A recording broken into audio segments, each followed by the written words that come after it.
Bueno muchachos, recapitulando, ¿verdad? Habíamos quedado en el capítulo 7, ¿verdad? Habíamos definido cuál era nuestra fórmula de esfuerzo cortante, ¿verdad? De una carga cortante. Es decir, si nosotros tenemos una viga con esta área, ¿verdad? Cuyo centroide se encuentra por acá, y esta está sometida a una fuerza cortante V, ¿ok? Vamos a tener un esfuerzo cortante asociado dependiendo de donde ustedes quieran realizar el corte, ¿ok? Cualquier punto de esos. ¿Cómo? ¿Cómo vamos a encontrar ese esfuerzo cortante? Habíamos dicho que el esfuerzo cortante era igual a VQ entre I por T. ¿Ok? Si esto es un sistema que tiene base y esto es altura, ¿ok? V es la carga cortante del sistema y es la inercia del sistema. Vean que esta propiedad o este valor es un valor constante en todo el área, es decir, V e inercia son constantes en todo el área. Ahora bien, ¿cuáles son los valores que varían un poco? Bueno, el que va a variar es T y Q. T, recordemos que era el espesor del corte, okay, el ancho del corte, perdón, y Q era una propiedad que estaba dado como Q es igual sumatorio de Y por áreas. ¿Ok? Esto era el primer momento del área, ¿ok? Entonces voy a hacer un pequeño ejemplo para recapitular eso. Ok, recomendaciones. Bueno, primero que todo, recordemos, la inercia que debemos calcular debe ser perpendicular a la dirección de la fuerza, es decir, debe ir en este sentido la inercia que ocupamos.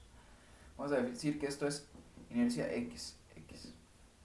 Y este V viene en Y. Entonces, ya sabemos, ok. Para este caso, por ejemplo, tenemos que V va en Y, Q ya lo vamos a medir, y la inercia viene en X. ¿Ok? Y el T. Ahora, bueno, ¿qué pasa? Bueno, resulta ser que, como habíamos desarrollado la fórmula, a lo largo de toda, no sé, voy a tomar en cuenta esta sección, un punto cualesquiera. Quiero averiguar el esfuerzo cortante longitudinal en esta fibra, que se encuentra a H cuartos, por decir algo. Entonces, ¿qué sucede? Bueno, lo que vamos a hacer es partir, les voy a mostrar acá, como el libro. Yo tengo este libro, ¿verdad? Si yo tengo un esfuerzo cortante, lo que voy a hacer es partir. O tomo la sección de arriba o tomo la sección de abajo. Y en ellas, entre las páginas, lo que voy a tener es un esfuerzo cortante. Eso es lo que vamos a hacer. Entonces, por ejemplo, para este caso, bueno, voy a decir que yo quiero averiguar el esfuerzo en este punto de acá, B. ¿Ok? Ese punto B, ¿ok?, va a tener el mismo esfuerzo cortante en todo esto. Toda esta línea. Y a lo largo de toda esta fibra. ¿Okay? Toda esa superficie va a estar con ese esfuerzo cortante. ¿Qué pasa, muchachos? ¿Cómo averiguamos este esfuerzo cortante? Que tal vez los puntos más complicados para ustedes es el Q y el T. El T simplemente, por definición, es el espesor, ¿verdad?, de material que se encarga de soportar ese esfuerzo cortante, donde existe esfuerzo cortante. Entonces, por ejemplo, para este ejercicio vamos a averiguar el esfuerzo cortante en el punto B. ¿Cómo lo hacemos? Bueno, vean qué sencillo. Primero sacamos la inercia y V y, que eso son propiedades del área sumamente sencillas. Eso no me voy a estresar mucho. ¿Okay? Okay, recordemos que la inercia en X, voy a escribirlo por acá, es simplemente un doceavo de la base por la altura del cubo. Listo. Esto es una propiedad que es constante a lo largo de todo el área. Eso no me va a marcar ninguna diferencia. Al igual que la carga V y es la misma a lo largo de todo el sistema. Los que van a variar son Q y T. Procedimiento. Averiguemos primero la dirección de V respectiva. Después calculemos la inercia, que son propiedades constantes del área. ¿Okay? Debe ser perpendicular a la dirección de la carga cortante. Si la carga cortante viene en este sentido, o igual hacia arriba, la inercia viene en este sentido, ¿okay?, en el eje perpendicular. Igual, entonces si cambiamos la dirección, si V viene en este sentido, la inercia que debo calcular va a ser a lo largo de este. ¿Ok? Para estar claros. Ahora, ¿cuál es el Q? El Q, por definición, lo hacemos de la siguiente manera.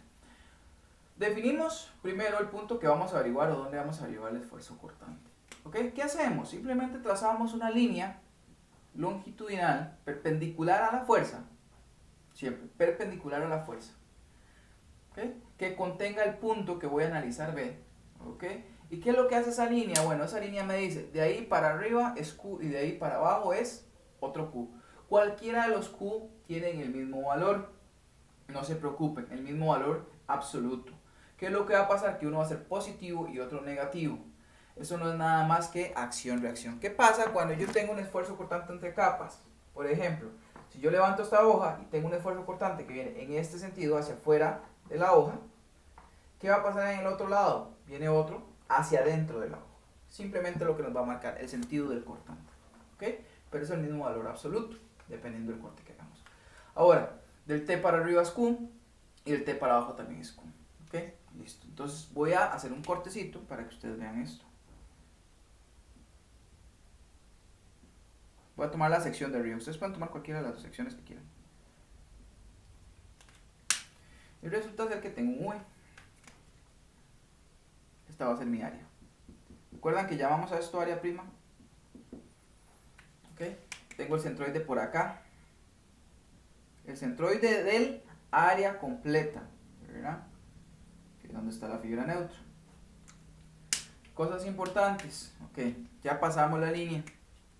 El V viene en este sentido. Entonces, ¿qué va a pasar? Bueno, muchachos, sucede lo siguiente. ¿Qué es el T? Vean que simplemente lo único que hicimos fue trazamos una línea que contenía el punto. Separamos el sistema en dos. La parte de arriba es Q y la parte de abajo también es Q, que tienen el mismo valor absoluto. ¿Ok? La misma magnitud. Ahora, ¿qué es el T? El T es lo otro que vamos a identificar. El T es donde en este corte exista área. ¿Ok? En este caso existe área a lo largo de toda esta arista, ¿verdad? Porque en toda esta arista existe área. ¿Qué hubiese sucedido, por ejemplo? Entonces, acá el T, entonces, seguir con el ejemplo. Acá el T es igual a una base. ¿Qué hubiese sucedido si yo acá le hago un hueco? ¿Ok? Entonces, ¿qué va a pasar? Aquí, por ejemplo, vamos a hacer un hueco por acá.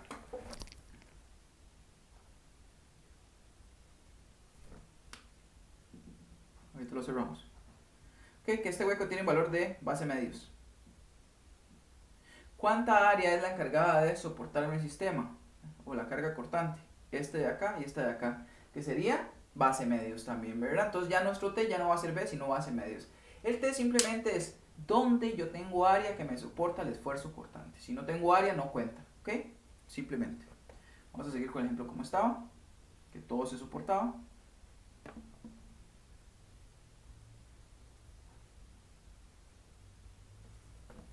¿Ok? Todo esto es B. Tenemos el centroide. Ok. Listo. Por acá tenemos el centroide de toda el área donde está la fibra neutra.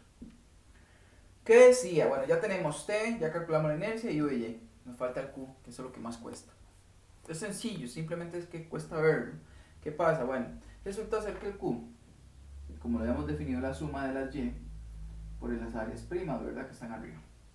Esa es Y, simplemente es la distancia que existe entre la fibra neutra o el centroide de toda el área al centroide del área específica. ¿Cuál es esa área específica? La que hicimos cuando pasamos la línea longitudinal en el punto, hacia arriba era Q y hacia abajo era Q. ¿Ok? Entonces, esta área que queda por arriba o que queda por abajo tiene un centroide. En este caso es muy sencillo porque es solo una área, pero si hay varias áreas, sería sumatorio de cada una de ellas. El centroide de esta área se ubica aquí, ¿verdad? En el centro. ¿A dónde se ubica ese centroide con respecto a la fibra neutra? Se ubica a h cuartos más h octavos, ¿verdad? Si de aquí a acá es h medios, aquí es h cuartos y de aquí h octavos. Ahí es donde se ubica ese centroide. ¿Ok? Entonces, ¿cuál es el Q? El Q simplemente es, por ejemplo, en este caso, la distancia del centroide de esta área, ¿cuál sería? H cuartos más h octavos. Por el área. ¿Cuál área? El área que nos quedó por arriba o por abajo. En este caso era base por h cuartos. Este es el Q. También lo podría hacer para abajo. Yo podría tomar esta otra sección si yo quisiese. ¿Ok? Igual, calculo dónde está el centroide con respecto a esta área. Vean que este centroide va a estar un poquito más pegado. Y lo multiplico por su área respectiva. Cualquiera de las dos Q que tomemos va a dar el mismo valor. ¿Ok? Sin importar. Lo que van a dar negativo o positivo. Yo lo manejo en valor absoluto simplemente y le encuentro el valor. ¿Ok? ¿Por qué van a dar negativo y positivo? Como les digo yo, simplemente una dirección. Por ejemplo, para esta sección V viene en este caso, entonces para que eso esté en equilibrio, V debe de venir en este otro punto. Ahora, ¿qué pasa en la otra sección?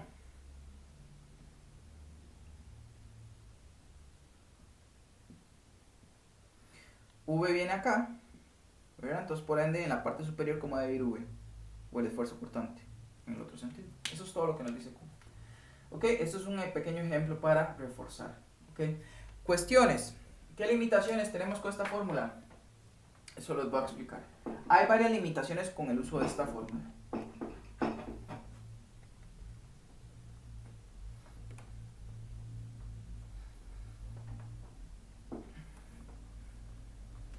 Ok, limitaciones.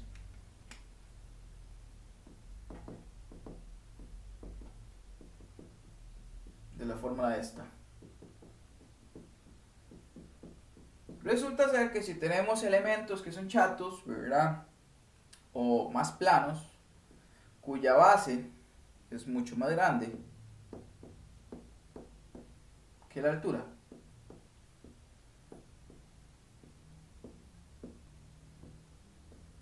Y por acá viene el 1. ¿Ok?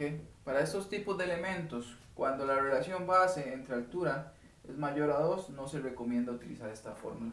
¿Por qué? Porque vamos a tener una diferencia con el valor real, la distribución no es uniforme. Recordemos que aquí estábamos diciendo que la distribución es uniforme de esfuerzos. Cuando hacemos eso, la distribución no va a ser uniforme y el valor máximo de cortante va a ser un 40%, el real va a ser 40% mayor al calculado. Entonces, esto no es recomendable. Después, ¿cuándo no se recomienda tampoco? Bueno, cuando tenemos elementos con cambios de sección bruscos, ¿como cuáles? Por ejemplo, tenemos una viga, un tipo de perfil, perdón, una viga con un tipo de perfil, y hay cambios de sección bruscos, como en este punto. ¿Qué pasa? Vean esto.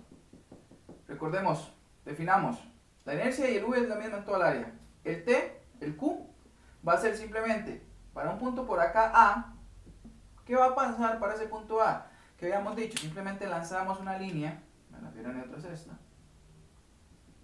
muy bien en este sentido, lanzamos una línea que contenga el punto, ¿verdad? Y que sea paralela a la fibra neutra, o perpendicular a la fuerza. Para arriba es Q y para abajo es Q, cualquiera de los dos es válido. Pero, vean que si yo tomo la sección de arriba, listo, no hay problema. Si tomo la sección de abajo, tampoco hay problema. ¿Qué pasa ahora? Ya tenemos el Q, pero ¿qué sucede con el T? El T es una cuestión un poco inestable acá. ¿Por qué? Porque si yo estoy en este punto, es un punto transitorio muy brusco. Si yo me voy para arriba, el T ya es todo este espesor, ¿cierto? Si yo me voy una milésima para abajo, el T ya no es el espesor, es este otro pequeñito. ¿Ok? Entonces, ¿qué va a pasar con el esfuerzo? Va a tener cambios bruscos. ¿Ok? Por dicha, nosotros a nivel de resistencia de materiales podemos utilizar estas fórmulas acá. ¿Por qué? Porque el esfuerzo cortante se da máximo aquí en la fibra neutra. ¿Ok? Para elementos de este tipo. Se da máximo en la fibra neutra. Entonces, por ende, acá no hay cambios bruscos, ¿cierto? Entonces, estamos salvados. ¿Ok? Pero en esta sección de acá, si lo utilizamos, tenemos que tener ese cuidado, ¿verdad? Los saltos. Ahora, otra restricción es cuando tenemos áreas transversales cuyas aristas no forman ángulos de 90, es decir, no son rectas, ¿verdad? ¿Por qué? Porque si yo tengo una fuerza cortante que viene en ese sentido, resulta ser que nosotros estamos diciendo que el flujo cortante, o la fuerza cortante, perdón, viene hacia abajo y el esfuerzo es uniformemente distribuido, y no es cierto, ¿okay? Porque en estas aristas el esfuerzo cortante no viene así, ¿okay? Va a tender a cambiar de dirección, acá también va a cambiar de dirección, acá también. Entonces por eso no se recomienda en sistemas cuyas áreas transversales no forman, sus aristas no forman ángulos rectos. ¿Okay? Esa es otra restricción del sistema. Y con esto estaríamos en la parte introductoria de carga cortante transversal. Vamos a hablar un poquito en el siguiente video sobre flujo en elementos de pared delgada, flujo en elementos compuestos, flujo en elementos de pared delgada, y adicional a eso vamos a hablar un poquito de centros cortantes. Ok, les agradezco montones por haber estado en este video. Nos vemos en el siguiente. Buen día.